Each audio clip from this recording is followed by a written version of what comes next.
Una noche a bordo, de Benito Pérez Galdós. El mar está hinchado, revuelto y tan inquieto como los que van a entregarse a él.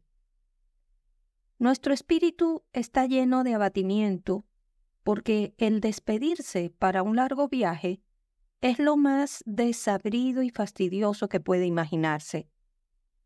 Parece que en nuestro pecho sentimos un cuerpo extraño que se ensancha impidiendo nuestra respiración. Una especie de manzana prohibida se atraviesa en nuestra garganta cortándonos la palabra. Así es que creemos decir el último adiós a un amigo y no hacemos más que temblar como un atacado de mal de San Vito, balbuciendo algunas palabras sin sentido, mientras nuestra mano convulsa estrecha algo que no sabe si es mano o pie o guijar.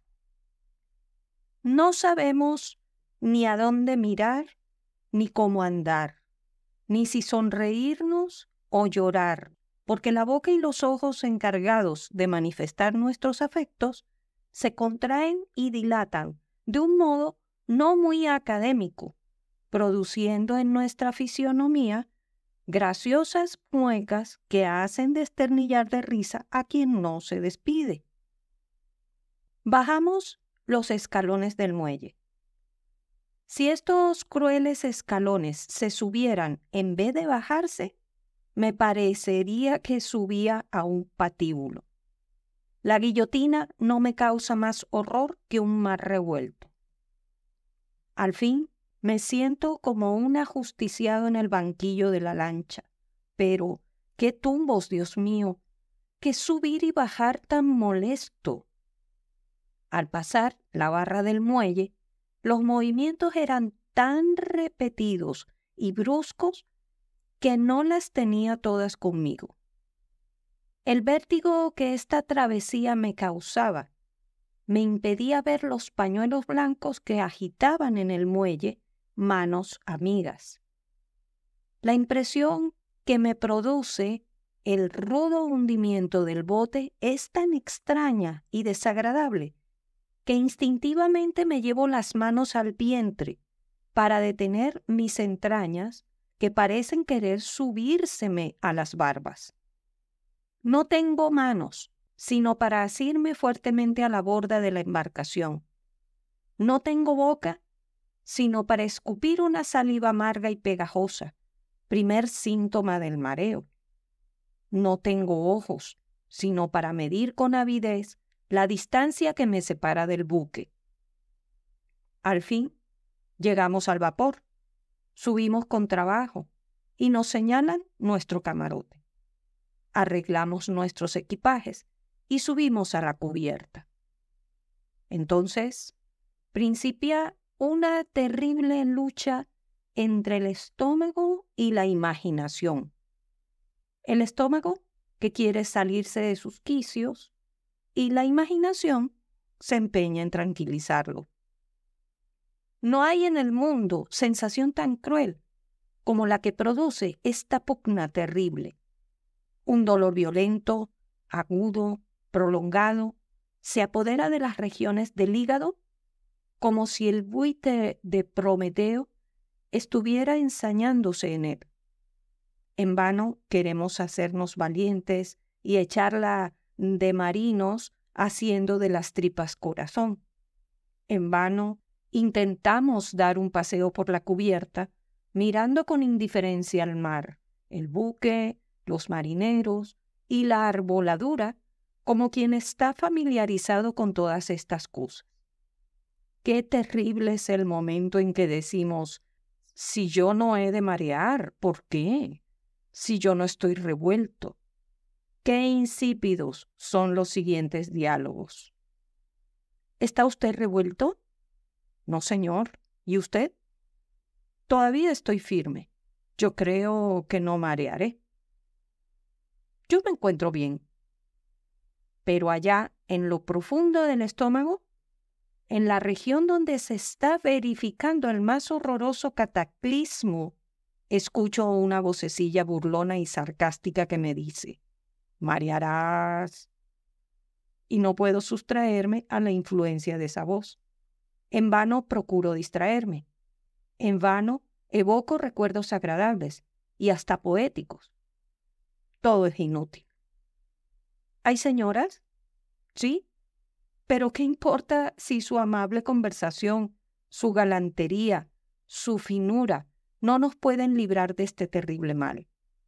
Ni la voluptuosa cuadrilla de Venus, ni las satélites de Calipso, ni toda la turba de náyades de la mitología, ni todas las ondinas del Rin, ni todas las mujeres seductoras de este mundo, desde Asparia y Lais hasta Ninon de Lenclos y la dama de las camelias, lograrían excitar mi enervada materia ni hacer entrar en mi caja mi dislocado espíritu.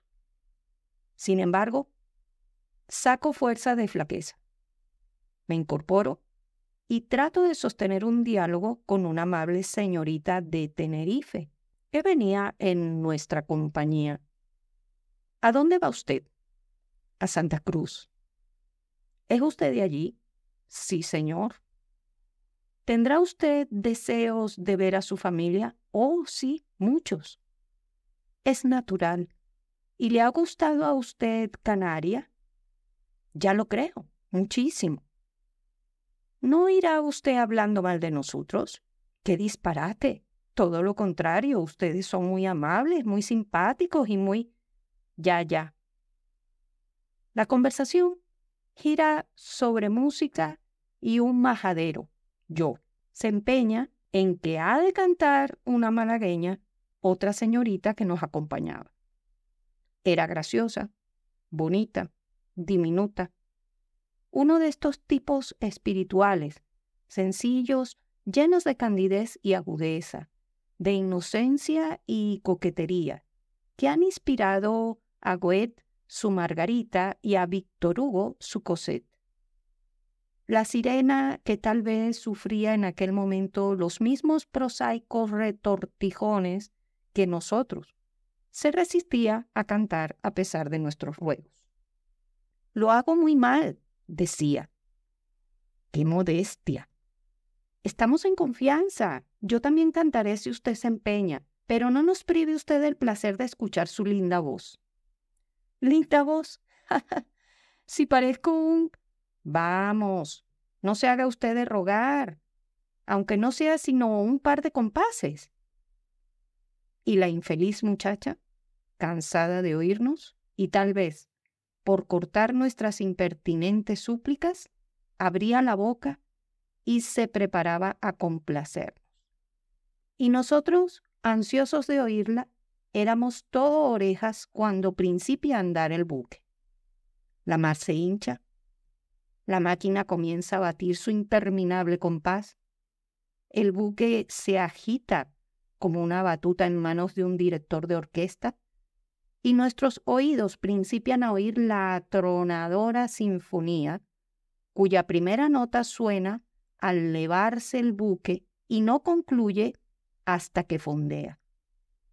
El viento, el vapor, las cuerdas, la máquina, el timón, todo se sujeta a un misterioso ritmo produciendo la más extraña de las armonías. Todo esto se me ocurre durante los primeros vértigos del mareo, mientras me agarro a la borda para rendir el tributo a Neptuno, como decía un buen jesuita que nos acompañaba. Bajamos a la cámara, verdadero calabozo destinado a ser teatro de nuestro sufrimiento, y cada uno se encaminó a su camarote con ánimo de dormir y propósito firme de no marear. Encajonado en aquella especie de ataúd malsano, estrecho, sobre aquel colchón duro que no encontraría rival sino en el famoso jergón, donde reposó sus apaleados miembros el Caballero de la Mancha, en la tormentosa noche de los yangüeses. Me daba yo a los 1000 diablos sudando gotas de sudor tan gordas como avellanas. Me revolvía en aquel chiribitil sin poder conciliar el apetecido sueño, recurriendo a cada paso a desocupar mi vientre del insubordinado kilo que lo atormentaba. ¿Cómo se altera la correcta unidad de nuestra simetría en esos horribles momentos? ¡Qué extravagantes muecas! ¿Qué contracciones tan violentas acompañan a ese hipo doloroso, nauseabundo, histérico que sucede al mareo? ¿Qué lágrimas de acíbar se derraman en este trance fatal? Yo, en semejantes situaciones, acostumbro traer a la imaginación lo más bello, lo más pintoresco, lo más incompatible, según mi modo de ver, con el mar y sus dolorosas peripecias. Para mí, las delicias del campo son diametralmente opuestas al espectáculo del mar, por poético que aparezca algunas veces. Así es que cerraba los ojos y me figuraba ver una casita de campo, un árbol frondoso, unas cuantas flores, una vaquita, un perro, y componiendo un delicioso cuadro me consideraba habitante de este paraíso. Procuraba engañar mis sentidos con aromas imaginados, con sonidos producidos en mi cerebro. Quería como detener el movimiento del buque con mis trémulas manos, pero todos los esfuerzos de mi imaginación eran inútiles. Un ruido estrepitoso suena en la cámara. El letargo en que principiaba a sumergirme desapareció.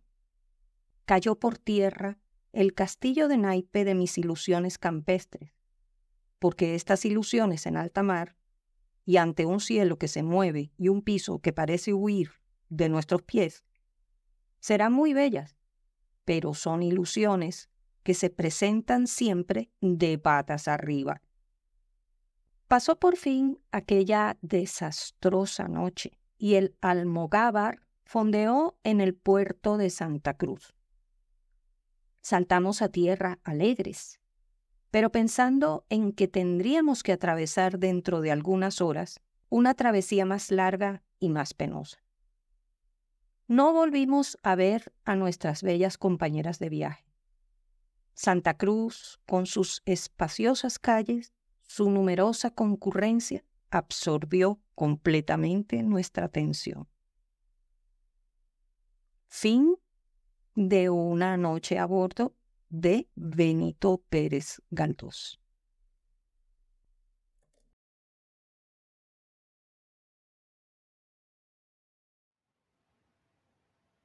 El gigante egoísta. Cuento de Oscar Wilde. Todas las tardes, al volver del colegio, los niños tenían la costumbre de ir a jugar al jardín del gigante. Era un jardín grande y solitario, con un césped suave y verde. Lucía aquí y allá lindas flores sobre el campo.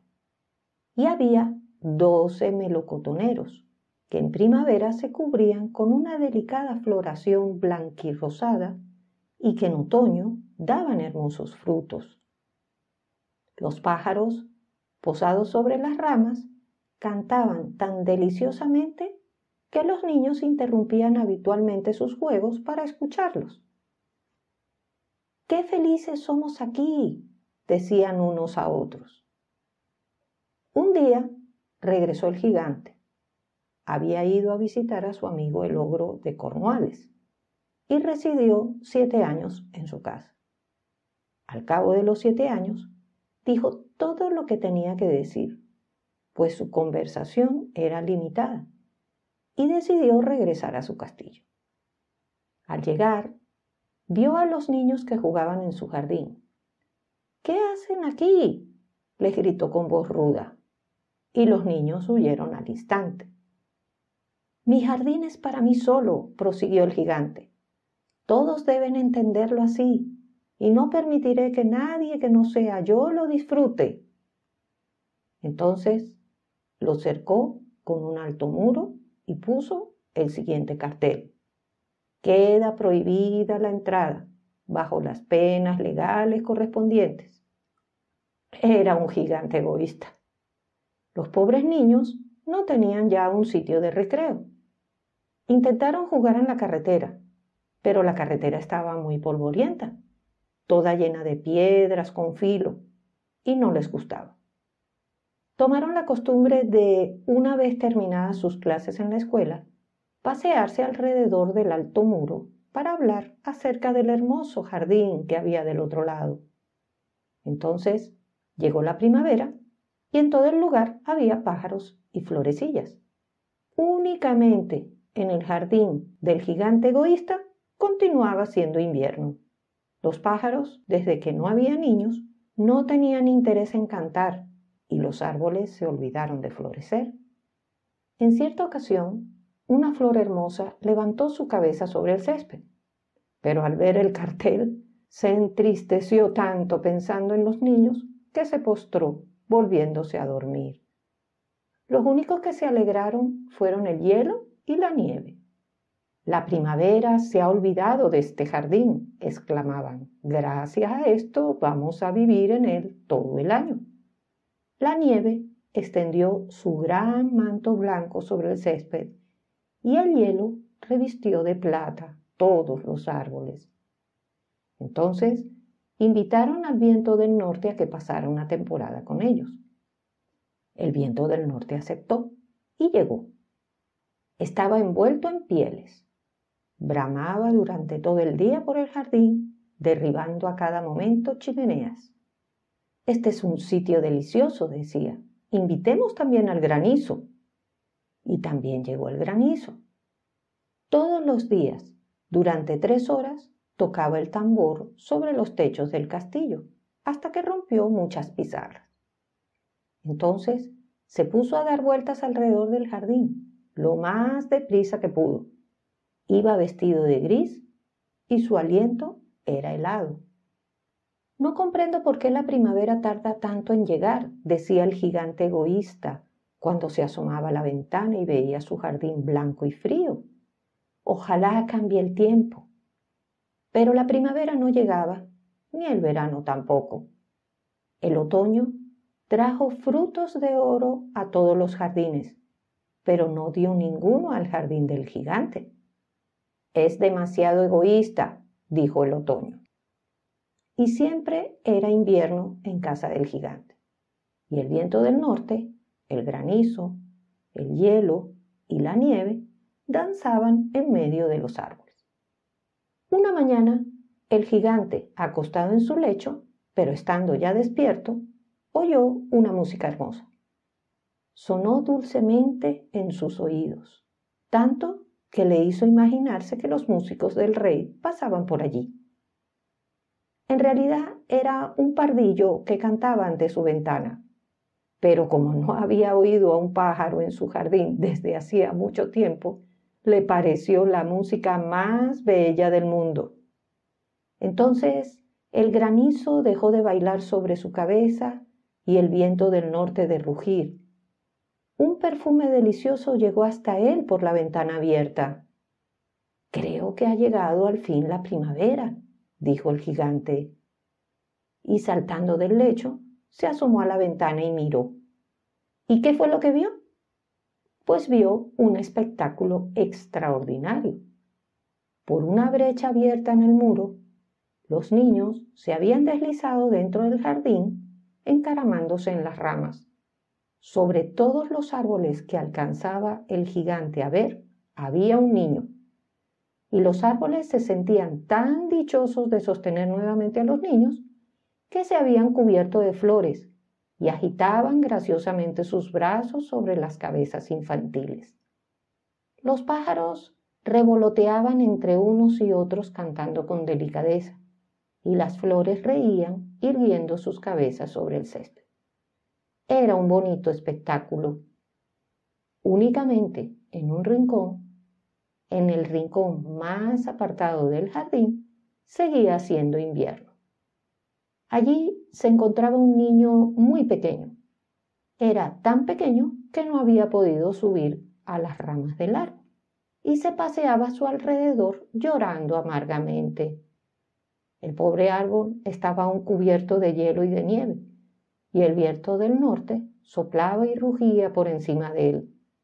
«Sube ya, muchacho», decía el árbol, y le alargaba sus ramas, inclinándose todo lo que podía. Pero el niño era demasiado pequeño. El corazón del gigante se enterneció al mirar hacia afuera. «Qué egoísta he sido», pensó. «Ya sé por qué la primavera no ha querido venir aquí. Voy a colocar a ese pobre pequeño sobre una rama del árbol. Luego tiraré el muro y mi jardín será para siempre el lugar de recreo de los niños». El gigante estaba verdaderamente arrepentido de lo que había hecho. Entonces bajó las escaleras, abrió nuevamente la puerta y entró en el jardín, pero cuando los niños le vieron, se quedaron tan aterrorizados que huyeron y el jardín se tornó otra vez invernal. Únicamente el niño pequeño no había huido, porque sus ojos estaban tan llenos de lágrimas que no vio llegar al gigante. El gigante se acercó hasta él, le alzó cariñosamente con sus manos y lo puso sobre una rama del árbol. Y el árbol inmediatamente floreció. Los pájaros vinieron a posarse y a cantar sobre él, y el niño extendió sus brazos, rodeó con ellos el cuello del gigante y le besó. Los otros niños, viendo que ya el gigante no era malo, se acercaron y la primavera los acompañó. «Niños, desde ahora este jardín es suyo», dijo el gigante. Y cogiendo un martillo muy grande, echó abajo el muro. Cuando los campesinos fueron a mediodía al mercado, vieron al gigante jugando con los niños en el jardín más hermoso que pueda imaginarse. Estuvieron jugando durante todo el día y por la noche fueron a decir adiós al gigante. «Pero, ¿dónde está vuestro compañerito?», les preguntó. «Aquel niñito que subía al árbol». A ese niñito era a quien más quería el gigante, porque le había abrazado y besado. «No sabemos», respondieron los niños. «¿Se marchó?» «Díganle que venga mañana sin falta», repuso el gigante. Pero los niños contestaron que no sabían dónde vivía y hasta entonces no le habían visto más. El gigante se quedó muy triste. Todas las tardes, a la salida del colegio, iban los niños a jugar con el gigante, pero éste ya no volvió a ver al niñito que tanto quería. El gigante era muy bondadoso con todos los otros niños, pero echaba de menos a su primer amiguito y hablaba de él con frecuencia. «¿Cómo me gustaría verle?», decía a menudo. Pasaron los años y el gigante envejeció y fue debilitándose. Ya no podía jugar con los niños y permanecía sentado en un gran sillón viéndolos jugar. «Tengo muchas flores bellas», decía, «pero los niños son las flores más hermosas». Una mañana de invierno, mientras se vestía, miró por la ventana. Ya no detestaba el invierno. Sabía que no era sino el dormir de la primavera y el reposo de las flores. De pronto se frotó los ojos atónito y miró con atención. Realmente era una visión maravillosa. En un extremo del jardín había un árbol casi completamente cubierto de flores blancas. Sus ramas eran todas de oro y colgaban de ellas frutos de plata. Bajo aquel árbol estaba el niñito a quien tanto quería. El gigante se precipitó por las escaleras lleno de alegría y entró en el jardín. Corrió por el césped y se acercó al niñito. Y cuando estuvo junto a él, su cara enrojeció de cólera y exclamó: «¿Quién se ha atrevido a herirte?». En cada una de las palmas de las manos del niñito y en sus piececitos se veían las cicatrices sangrientas ocasionadas por un clavo. «¿Quién se ha atrevido a herirte?», gritó el gigante. «Dímelo Iré a coger mi espada y le mataré. No, respondió el niño, estas son heridas por amor. ¿Y por quién? Dijo el gigante. Un temor respetuoso le invadió, haciéndole caer de rodillas ante el niñito. Y éste sonrió al gigante y le dijo: me dejaste jugar una vez en tu jardín. Hoy vendrás conmigo a mi jardín, que es el paraíso. Y cuando aquella tarde llegaron los niños, encontraron al gigante muerto, tendido al pie del árbol y completamente cubierto con flores blancas.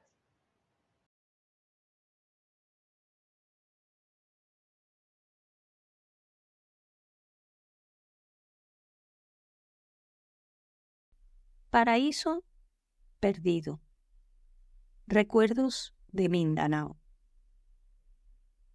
Esto es un paraíso, me dijeron cuando llegué al campamento, y para certificar la comparación, no tuvieron mis ojos más que tenderse en derredor.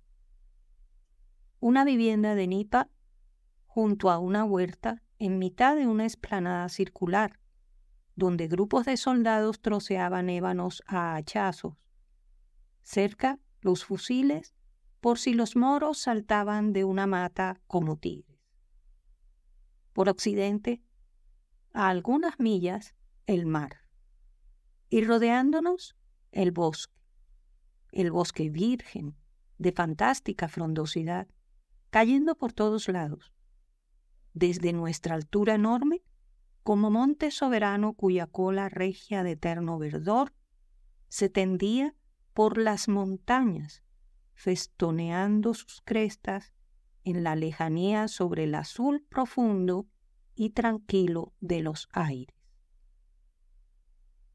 Desde las primeras horas de la llegada, pude observar que mis compañeros revelaban una especie de paralización extraña, de éxtasis. Se separaron, cada cual por un sitio, ocupándose unos en acariciar a los mastines, otros en jugar con los monos y las catalas, y los más en pasear, leyendo periódicos 2 meses atrasados o cogiendo flores en la huerta. Tenía esto algo de calma paradisíaca, y tal vez un tanto fatigado mi espíritu por las luchas de la vida, se dispuso a sepultarse en aquella paz celestial, desperezándose al borde de la naturaleza antes de entregarse a ella como la hastiada impura junto al lecho del descanso.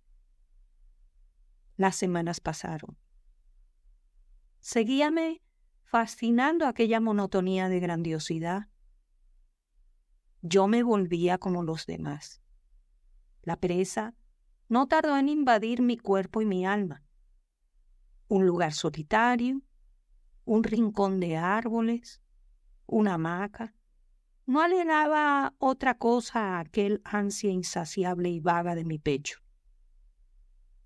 Una siesta, en que a la sombra de los plátanos me balanceaba en la red de abacá, escuchando en el silencio absoluto del humano vivir el chiflar poderoso y uniforme de las chicharras del bosque, cuyas primeras columnatas de árboles se me ofrecían cerca, recreándome los ojos con sus cortinajes de liana y sus volanderas cuerdas de bejucos revestidas de trepadoras y ornadas con florones de parásitas, todo lo cual, en sus huecos de verdosa luz, bajo las bóvedas de follaje, a que se descolgaban gritando algunos simios o que cruzaban con pausado vuelo de una a otra rama algunas aves de pechuga azul, me parecía el pórtico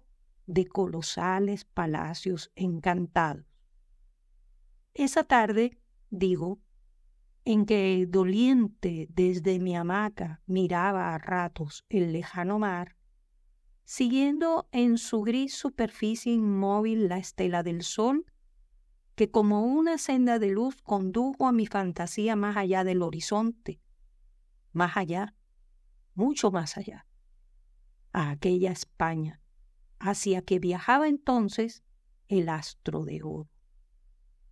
Yo comprendí de improviso mi nostalgia.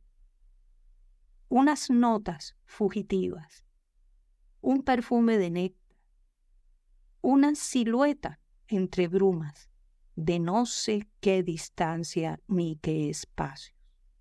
Ella, mi visión de la mujer.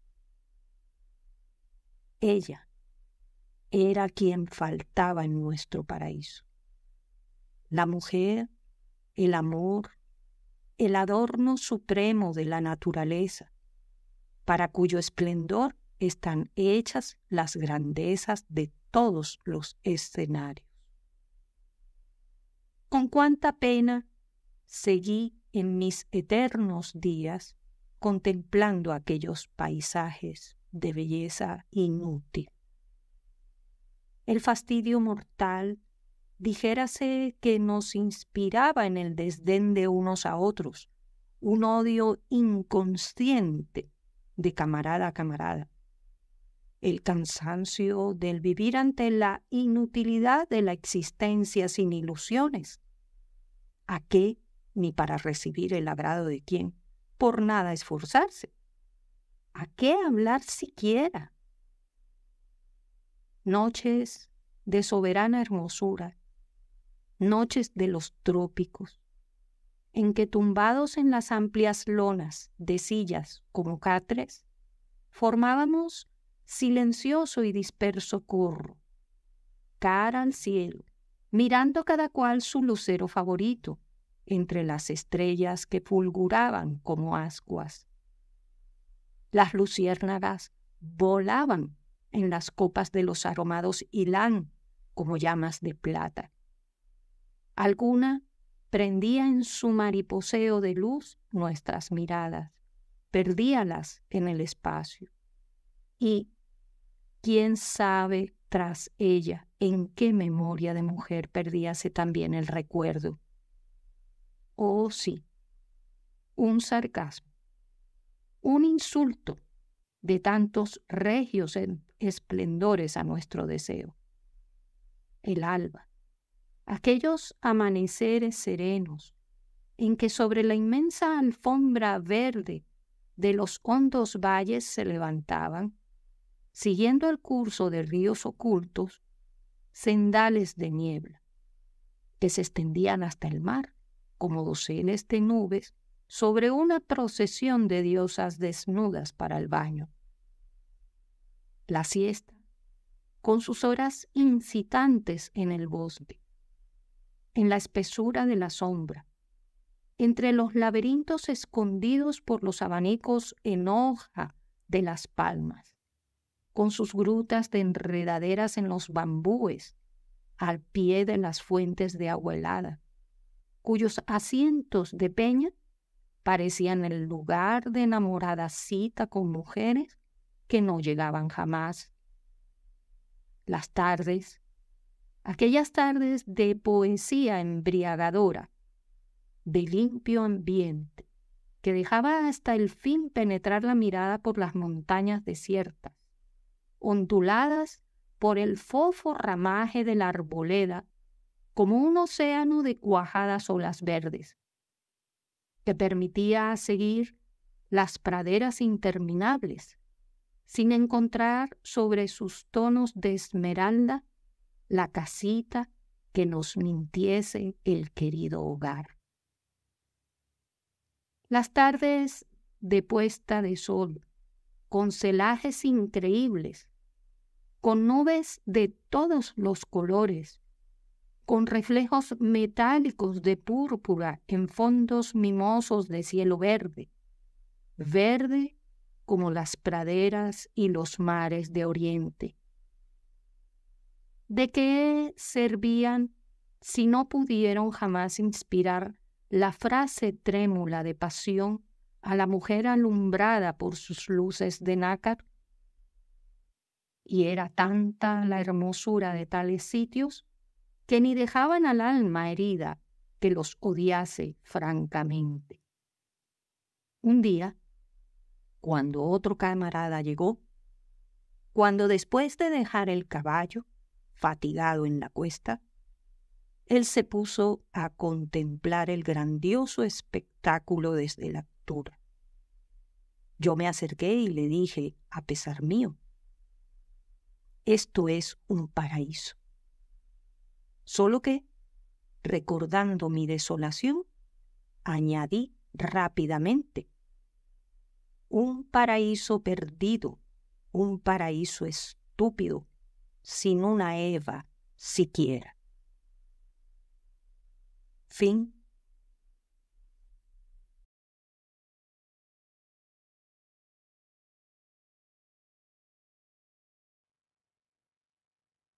El corazón más hermoso.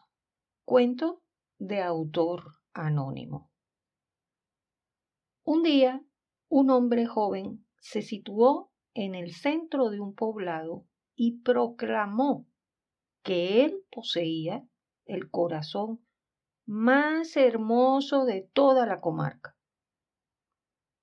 Una gran multitud se congregó a su alrededor y todos admiraron y confirmaron que su corazón era perfecto, pues no se observaban en él ni máculas ni rasguños.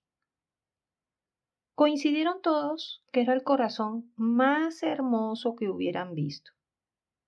Al verse admirado el joven, se sintió más orgulloso aún y con mayor fervor aseguró poseer el corazón más hermoso de todo el vasto lugar. De pronto, un anciano se acercó y dijo, ¿por qué dices eso, si tu corazón no es tan hermoso como el mío?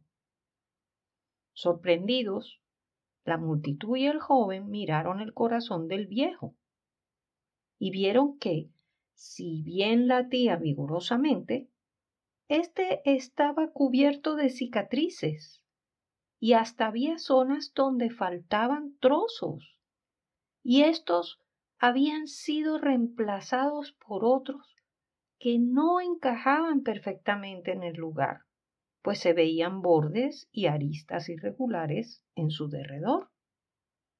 Es más, había lugares con huecos donde faltaban trozos profundos. La mirada de la gente se sobrecogió. ¿Cómo puede él decir que su corazón es más hermoso? Pensaron. El joven contempló el corazón del anciano y al ver su estado desgarbado se echó a reír. Debes estar bromeando, dijo. Compara tu corazón con el mío. El mío es perfecto. En cambio, el tuyo es un conjunto de cicatrices y dolor.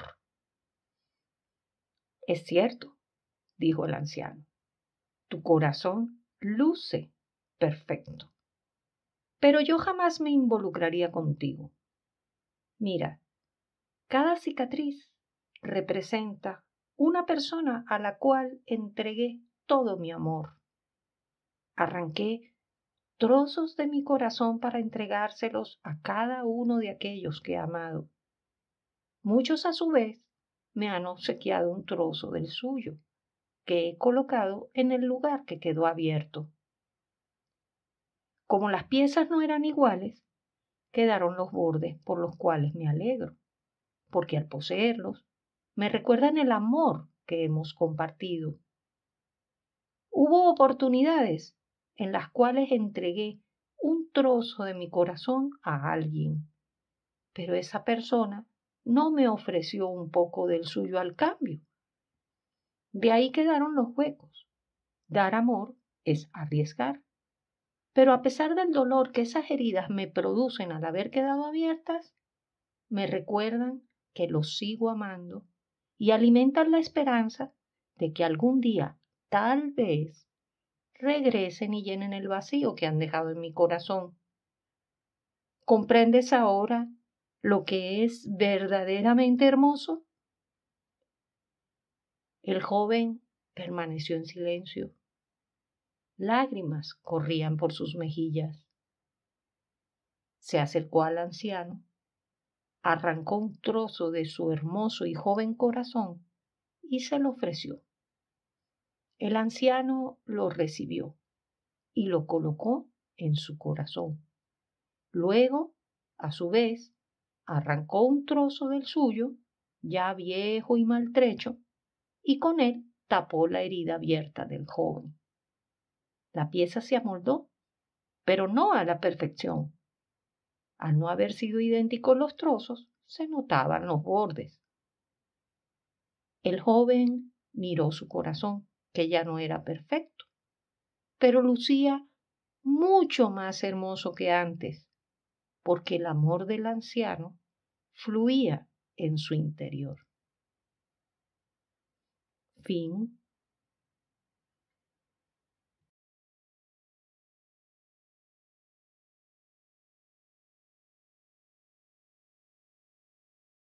Quien no te conozca, que te compre. De Juan Valera.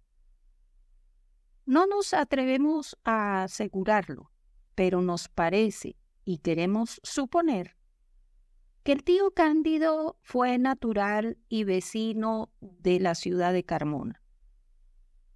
Tal vez el cura que le bautizó no le dio el nombre de Cándido en la pila, sino que después todos cuantos le conocían y trataban le llamaron Cándido, porque lo era en extremo. En todos los 4 reinos de Andalucía no era posible hallar sujeto más inocente y sencillote. El tío Cándido tenía además muy buena pasta. Era generoso, caritativo y afable con todo el mundo. Como había heredado de su padre una haza, algunas aranzadas de olivar y una casita en el pueblo, y como no tenía hijos, aunque estaba casado, vivía con cierto desahogo. Con la buena vida que se daba, se había puesto muy lucio y muy gordo. Solía ir a ver su olivar, caballero en un hermosísimo burro que poseía. Pero el tío Cándido era muy bueno. Pensaba mucho. No quería fatigar demasiado al burro y gustaba de hacer ejercicio para no engordar más. Así es que había tomado la costumbre de hacer a pie parte del camino, llevando el burro detrás asido del cabestro. Ciertos estudiantes sopistas le vieron pasar un día en aquella disposición, o sea, a pie, cuando iba ya de vuelta para su pueblo. Iba el tío Cándido tan distraído que no reparó en los estudiantes. Uno de ellos, que le conocía de vista y de nombre y sabía sus cualidades, informó de ellas a sus compañeros y los excitó a que hiciesen al tío Cándido una burla. El más travieso de los estudiantes imaginó entonces que la mejor y la más provechosa sería la de hurtarle el borrico. Aprobaron y hasta aplaudieron los otros. Y puestos todos de acuerdo, se llegaron 2 en gran silencio, aprovechándose de la profunda distracción del tío Cándido, y desprendieron el cabestro de la jáquina. Uno de los estudiantes se llevó el burro, y el otro estudiante, que se distinguía por su notable desvergüenza y frescura, siguió al tío Cándido con el cabestro asido en la mano. Cuando desaparecieron con el burro los otros estudiantes, el que se había quedado asido al cabestro tiró de él con suavidad. Volvió el tío Cándido la cara y se quedó pasmado al ver que en lugar de llevar el burro, llevaba del diestro a un estudiante. Este dio un profundo suspiro y exclamó: «Alabado sea el Todopoderoso». «Por siempre bendito y alabado», dijo el tío Cándido. Y el estudiante prosiguió: «Perdóneme usted, tío Cándido, el enorme perjuicio que sin querer le causo. Yo era un estudiante pendenciero, jugador, aficionado a mujeres y muy desaplicado. No adelantaba nada. Cada día estudiaba menos. Enojadísimo, mi padre me maldijo, diciéndome: «Eres un asno y debieras convertirte en asno». Dicho y hecho. No bien mi padre pronunció la tremenda maldición, me puse en 4 pies sin poderlo remediar y sentí que me salía rabo y que se me alargaban las orejas. 4 años he vivido con condición asnales, hasta que mi padre, arrepentido de su dureza, ha intercedido con Dios por mí. Y en este mismo momento, gracias sean dadas a su divina majestad, acabo de recobrar mi figura y condición de hombre». Mucho se maravilló el tío Cándido de aquella historia, pero se compadeció del estudiante. Le perdonó el daño causado y le dijo que se fuese a escape a presentarse a su padre y a reconciliarse con él.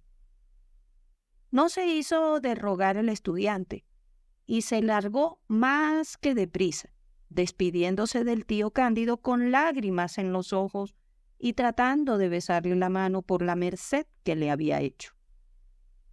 Contentísimo, el tío Cándido, por su obra de caridad, se volvió a su casa sin burro.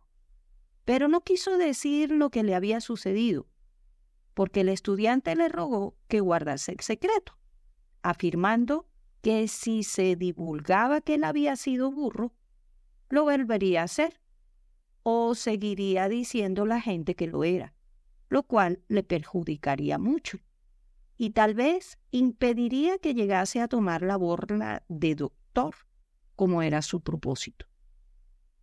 Pasó algún tiempo, y vino el de la feria de Mairena. El tío Cándido fue a la feria con el intento de comprar otro burro. Se acercó a él un gitano. Le dijo que tenía un burro que vender y la llevó para que le viera. ¿Qué asombro no sería el del tío Cándido cuando reconoció en el burro que quería venderle el gitano al mismísimo que había sido suyo y que se había convertido en estudiante? Entonces dijo el tío Cándido para sí: «Sin duda que este desventurado, en vez de aplicarse, ha vuelto a sus pasadas travesuras. Su padre le ha echado de nuevo la maldición y cátale allí burro por segunda vez». Luego, acercándose al burro y hablándole muy quedito a la oreja, pronunció estas palabras que han quedado como refrán: «Quien no te conozca, que te compre». Fin.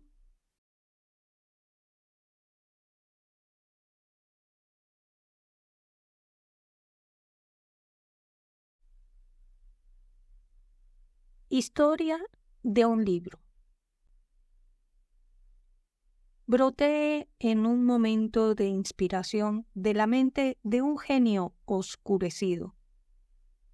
En mí quedó depositado todo el fuego, todo el sentimiento, toda la poesía que se desbordaba de aquel corazón. Mis páginas eran el fiel retrato del que me produjo. Pobre ilusión, con qué afán, con qué delirio se esmeraba en enriquecerme con todos los refinamientos de su talento. Yo representaba para él su pasado y su porvenir. Sí, me decía en sus horas más amargas, contemplándome con amor: tú me harás inmortal.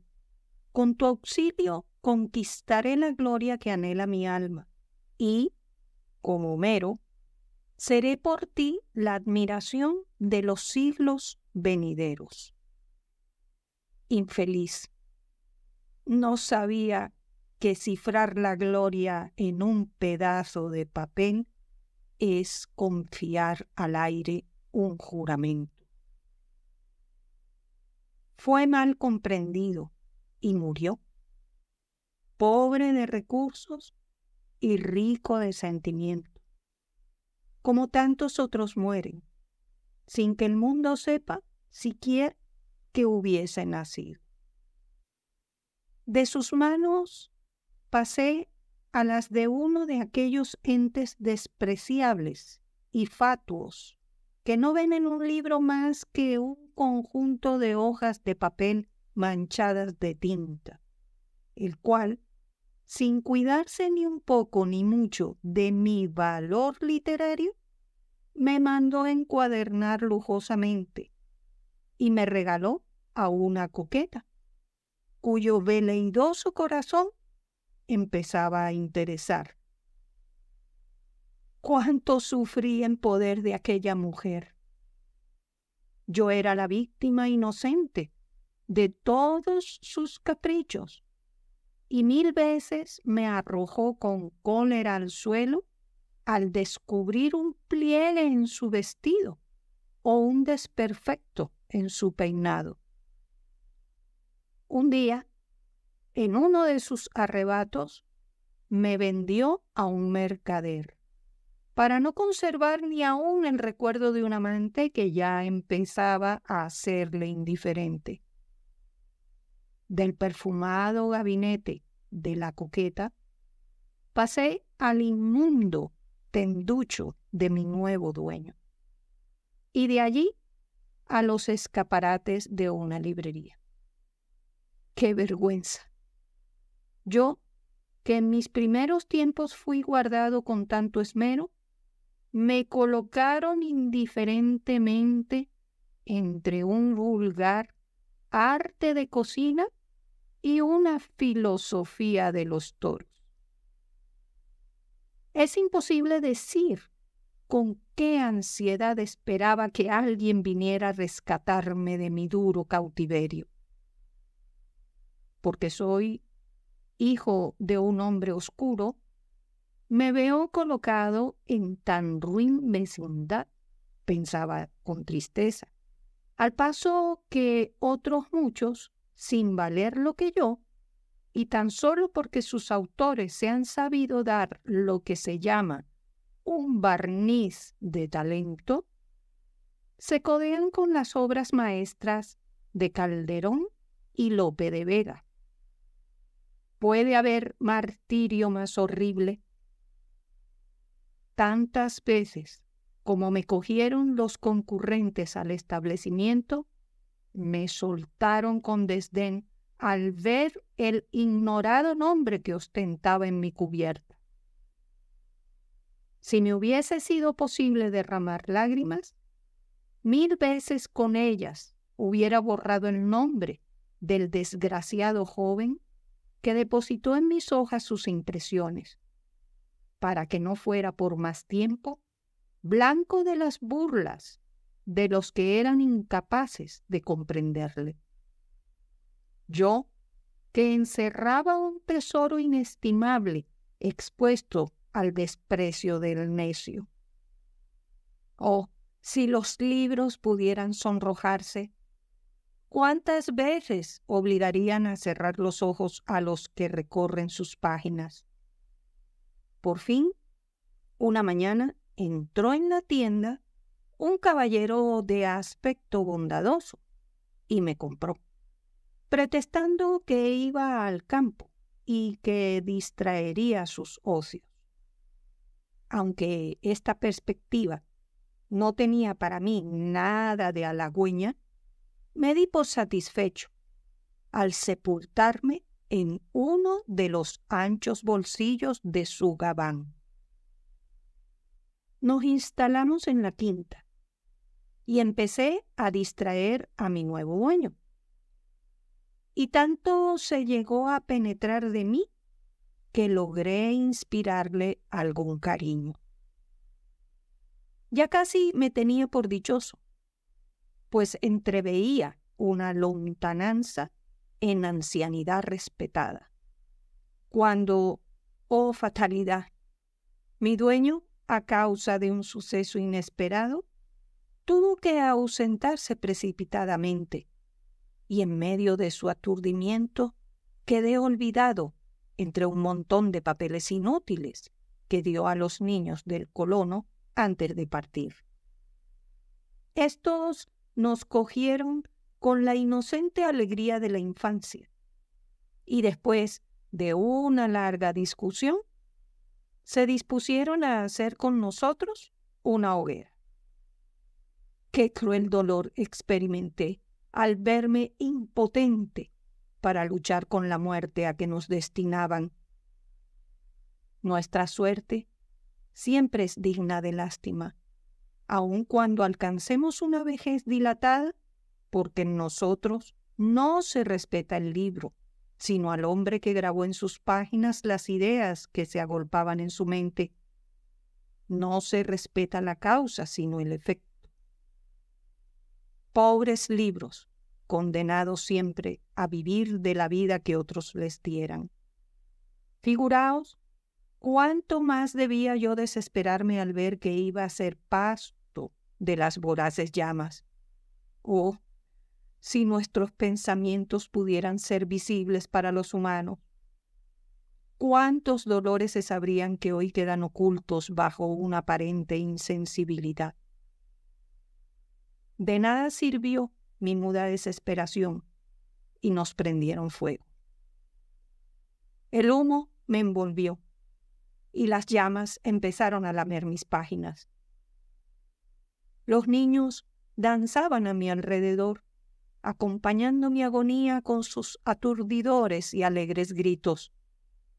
Cuando ya casi no tenía forma, cesó de repente la algazara de mis pequeños verdugos, y vi cómo en medio de un sueño de muerte, que un enviado de mi último dueño venía a recogerme. Pero ¡ay! Era tarde. Algunos momentos después, ya estaba reducido a cenizas, y mis pavesas revoloteaban por el aire. De mí no quedó más que la idea flotando en los espacios. He aquí mi corta historia. ¿Pero qué importa?, me diréis. Hay tantos libros en el mundo de los cuales no hacemos caso, que tú no eres innecesario. A falta de uno, tenemos 100. Fin.